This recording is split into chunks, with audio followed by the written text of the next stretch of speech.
Išskirtinę vietą tarp ego dokumentų užimantis dienoraščiai pasižymi tuo, kad Lietuvos didžiosios kunigaikštystės laikmečių juos rašę autoriai gan mažai dėmesio skyrė vidiniams išgyvenimams, retai reflektavo savo santykį su pasauliu, tačiau pati epocha būdavo nušviečiama gana ryškiai. Dėl savo tikroviškumo tokie dienoraščiai mėgstami tyrėjų, kurių dėka publikuotas rankraštinis palikimas priartinamas ir prie eilinio skaitytojo. Pirmą kartą Antano Kazimiero Sapiegos dienoraštį aš atsiverčiau 2009 metais.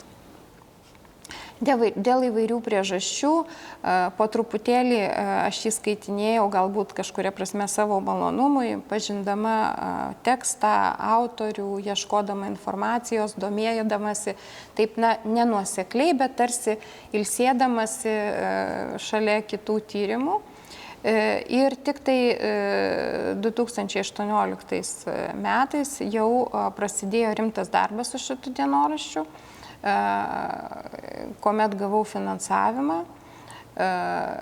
Mokslo taryba parėmė šituos mano tyrimus ir 2 projektų eigoje dirbau jau labai koncentruotai ir intensyviai prie vertimo, įvadų rengimo, komentarų rengimo. Jeigu klausėte dar apie tą virtuvę, tai dar noriu pasakyti, kad man labai daug padėjo ne tik tai pažinti tą autorių ir kažkuria prasme skaityti tarp tų eilučių, ką jisai rašo, nes kai kurią informaciją iš tikrųjų galima teisingai suprasti ir interpretuoti, tik tai žinant kur kas daugiau negu parašyta. Tai man labai padėjo, aišku, supratimas, kas yra dienoraščiai 18 amžiuje, ar ne? Bendras supratimas, kad tai nėra refleksijos dokumentai, kad tai nėra savirefleksijos dokumentai, kad tai nėra asmenybės toks nuoširdus išsisakymas, o tam tikro savo įvaizdžio konstravimas. Man tai daugelį aspektų šito dienoraščio padėjo suprasti. Kita vertus, dienoraščio autorių kaip asmenybė man dar labai padėjo suprasti jo korespondenciją. Todėl, kad yra išlikę keli šimtai Antano Kazimiero Sapiegos laiškų, rašytų labai įvairiems visuomenės atstovams, tiek savo giminaičiams, tiek, pavyzdžiui, valdų administratoriams. Ir toje korespondencijoje Antanas Kazimieras Sapiega atsiskleidžia visai kitais aspektais. Prieš atsiversdama merkinės seniūno Antano Kazimiero Sapiegos 1722–29 metų dienoraščius, mokslininkė manė, kad dienoraštis galėtų atverti itin privačias herojaus kasdienybės akimirkas. Tačiau šią nuostatą skaitant keitė suvokimas, jog didiko gyvenusio prieš beveik 300 metų dienoraštis labiau primena šių laikų gero vadybininko darbo užrašus. Nors Sapiega savo dienoraštį rašė nuobodžia, vienoda struktūra, tačiau tematikos požiūriu dienoraštis yra nepaprastai įvairus. Įrašai atskleidė, kokį aktyvų savo garsios pavardės vertą gyvenimą jis gyveno. Užsisakiusi šitą rankraštį, aš po truputėlį pradėjau jį skaityti ir tiesą sakant labai nusivyliau, nes paaiškėjo, kad didžiulė 350 puslapių rankraščio knyga slepia save, ne kažkokius intimius išgyvenimus ir autentiškas refleksijas, o tokį gana monotonišką ir netgi nuobodoką kasdienės merkinės seniūno Antano Kazimiero Sapiegos veiklos dienoraštį, tokį dienyną. Tai, ką mes dabar tikriausiai rašome į tas darbo užrašines, kažkokius susitikimus ar ne, kažkokius veiktinus darbus, kažkokius įsipareigojimus. Tai pirmas įspūdis, tiesą sakant, truputėlį nuvylė, bet vis dėlto kažkaip aš ryžausi skaityti toliau šitą šaltinį. Po truputį pildėsi mano žinių bagažas apie autorių, Antaną Kazimierą Sapiegą, susiradau jo korespondenciją ir būtent va šitoj kontekstiniai visoje informacijoje man visai kitoje šviesoje pradėjo skleistis ir šita iš pirmo žvilgsnio nuobodoka ir šiek tiek monotoniška dienoraščio informacija. Kokios aplinkybės galėjo nulemti dienoraščio sausumą ir formalumą, reiktų prisiminti, o kokiosgi priežastys Lietuvos didžiosios kunigaikštystės epochoje inspiruodavo tų dienoraščių rašymą, kokie autorių motyvai lemdavo norą rašyti. Ego dokumentikos teoretikai autobiografinio pobūdžio rankraščius dažniausiai konstruodavo pagal šias formulės – didesniai Dievo garbei, palikuonėms ir atminčiai stiprinti. Būta įvairių atvejų. Kai kurie didikai, kurie dalyvavo politiniam gyvenime, rašydami savo tuos dienoraščius, juos sunku net pavadinti dienoraščiais, savotiškus dienynus, kasdienės veiklos, tokias kaip ir ataskaitas, bet ten persipina ir valstybiniai, tarnybiniai reikalai, ir ataskaita prieš Dievą, taip sakant, sąžinės dalykai, tai jie atrodo galvojo apie tai, kad kažkada, matyt, galbūt nebus paviešinti, publikuoti, bet bent jau artima jų aplinka, politiniai šalininkai galės pasiremti. Taip, tai to užrašytų, taip, dokumentų. Taigi būtų ir sąmoningumo, kaip sakoma, dalykų, tačiau čia perfrazuojant Kavolį galima sakyti, kad, kai kalbam apie ego dokumentiką, tų sąmoningumo traktorijų mažoka. Tai daugiausiai nesąmoningos kažkokios trajektorijos, nes, rašoma tiesiog rašoma, kažkas tai fiksuojama. Motyvai dabar, kokie motyvai? Kolega Torunėje, profesorius Stanislavas Rošakas yra labai gerai pasakęs, jis tyrinėjo tos sarmatiškos atminties, kaip jis vaizdingai išreiškia, archyvus, ar ne? Silva Rerum, kitus ego dokumentus. Silva Rerum tai yra toks tarpinis tarp tokio šaltinio dalykinio ir ego dokumentinio, tai jis taip yra suformulavęs, kad tokio pobūdžio rankraščiai buvo konstruojami didesniai Dievo garbei, palikuonėms ir atminčiai sustiprinti. Tai aš visą laiką kalbėjau apie atminties sustiprinimo, kada nors pravers, tačiau svarbus ir palikuonėms, taip, ir iš tikrųjų tie asmeniniai archyvai šito požiūriu labai svarbus ir dar mažai tyrinėti. Antano Kazimiero Sapiegos 1722–29 metais rašytas dienoraštis yra išskirtinės apimties ir savitos tematikos 750 puslapių rankraštis. Garsios Sapiegų giminės atstovas deja gyveno savo giminės Galios saulėlydyje, kai vien dėl to teko patirti daug skaudžių nesėkmių ir pralaimėjimų. Gal todėl ir šis vardas, Antanas Kazimieras Sapiega, merkinės seniūnas, geriau yra žinomas istorikams, bet ne plačiai publikai. Istorikams Antanas Kazimieras Sapiega buvo gana gerai žinomas, nes vis dėlto priklausydamas garsiai Sapiegų giminiai, jisai spėjo šį bei tą nuveikti gyvenime, nors iš tiesų jo kaip valstybės veikėjo karjera nesusiklostė, bet tai lėmė ne jis pats, o tiesiog daugelis nepalankių asmenybių. Antanas Kazimieras Sapiega buvo gimęs 1689 metais Jurgio Stanislovo Sapiegos ir Izabelės Elenos Polubinskytės šeimoje. Ir jo jaunystė ir tokios įsitraukimo į viešąjį valstybės gyvenimą, į politinius procesus Lietuvos didžiojoje kunigaikštystėje sutapo su labai nesėkmingu laikotarpiu, su vidaus karu nukreiptų prieš Sapiegų giminę ir su šiaurės karu.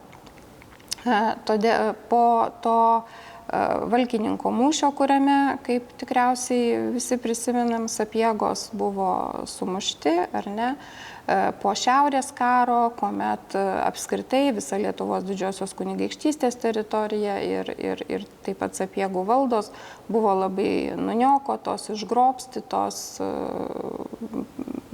ir visa giminė, kurios didžioji dalis tarpuvaldžio kovose palaikė ne Augustą II, o Stanislovą Leščinskį, taip pat prarado didelę dalį turėtos įtakos. Nesusiklošius valstybiniai karjerai, Antano Kazimiero Sapiegos veikla buvo nukreipta į privačių valdų administravimą. Tai buvo vienintelis būdas spręsti sudėtingą finansinę būklę. Didelės skolos perėjo iš su senelio Vilniaus vaivados ir didžiojo etmono Kazimiero Jono Sapiegos paveldėtomis valdomis. Tačiau ypač prasiskolinęs buvo tėvas Jurgis Stanislovas, kuris gyvenimo pabaigoje buvo visiškai bankrutavęs, o skolos teko sūnui Antanui Kazimierui. Finansinių galimybių trūkumas prisidėjo prie to, kad gabiam jaunuoliui buvo apribotos galimybės daryti karjerą.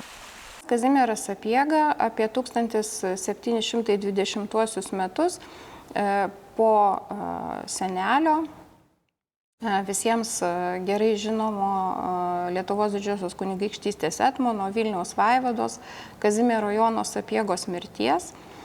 Beje, kad būtų dar turbūt, kad priartinti tą asmenybę dar labiau reikia paminėti, kad būtent Antano Kazimiero Sapiegos senelis yra garsiųjų Sapiegų rūmų Antakalnyje statytojas. Taigi po senelio mirties Antanas Kazimieras Sapiega buvo vienas iš pagrindinių paveldėtojų, tačiau tas paveldėjimas buvo rūkas ir miražas, su daugybė skolų, užstatytomis valdomis. Ir šitas, šiaip jau mano nuomonė, iš to, ką suprantu iš dienoraščio, iš jo korespondencijos, ambicingas, protingas ir norintis aktyviai dalyvauti valstybinės gyvenime jaunas žmogus, praktiškai neturi finansinių galimybių to daryti.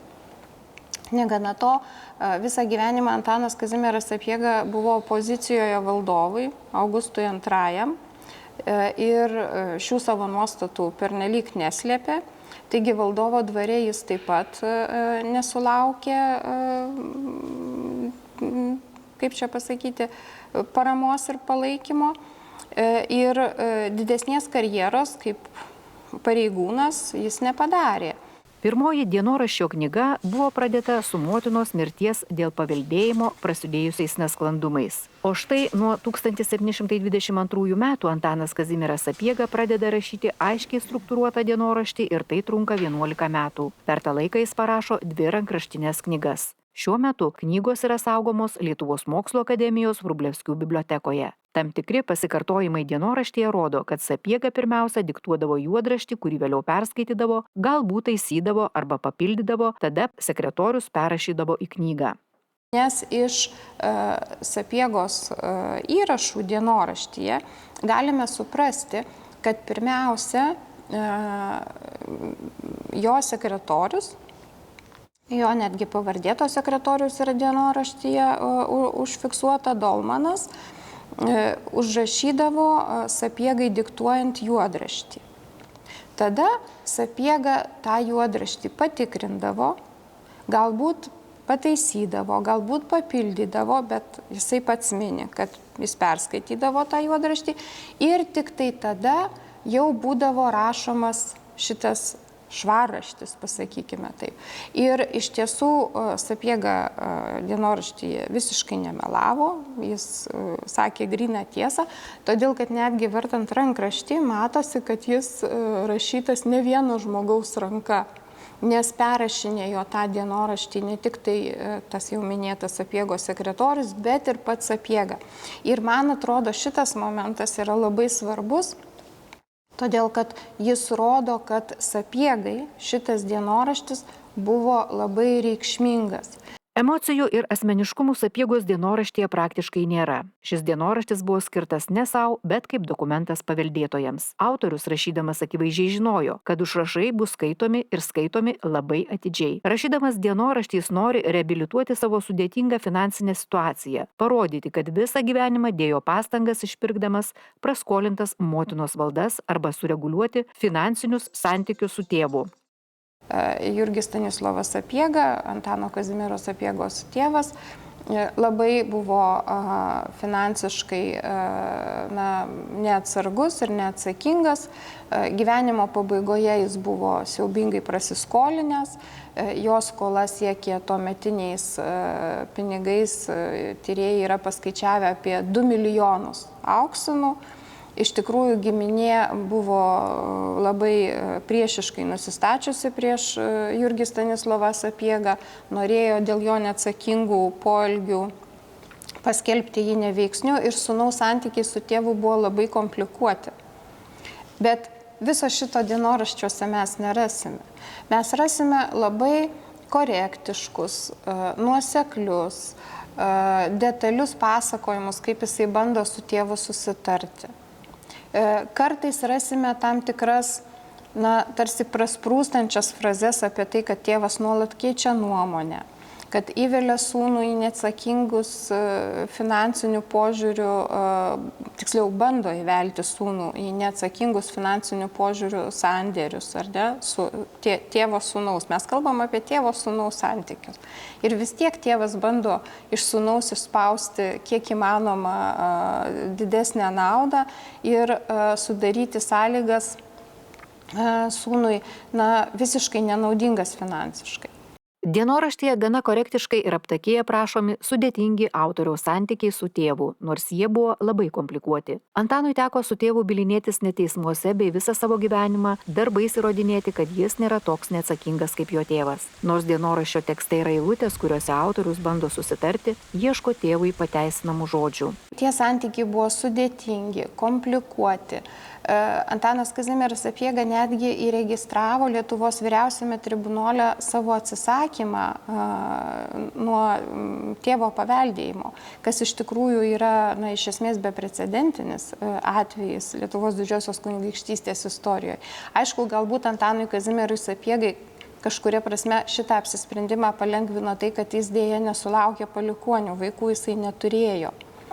Bet kita vertus, kada tėvas miršta, jisai apie tėvo mirtį rašo tokius jautrius žodžius. Rašo, kad mirė visų apgailėtas, buvo visų mylimas ir jo mirtis daugeliui žmonių sukėlė širdgėlą ir išsako tokius panašius dalykus. Ir tarsi tai turėtų disonuoti su tuo, ką mes esame iki šiol tam dienoraštį skaitę apie jo santykius su tėvu.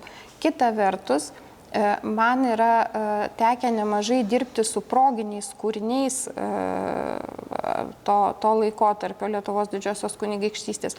Ir aš labai aiškiai matau tas proginių kūrinių klišes.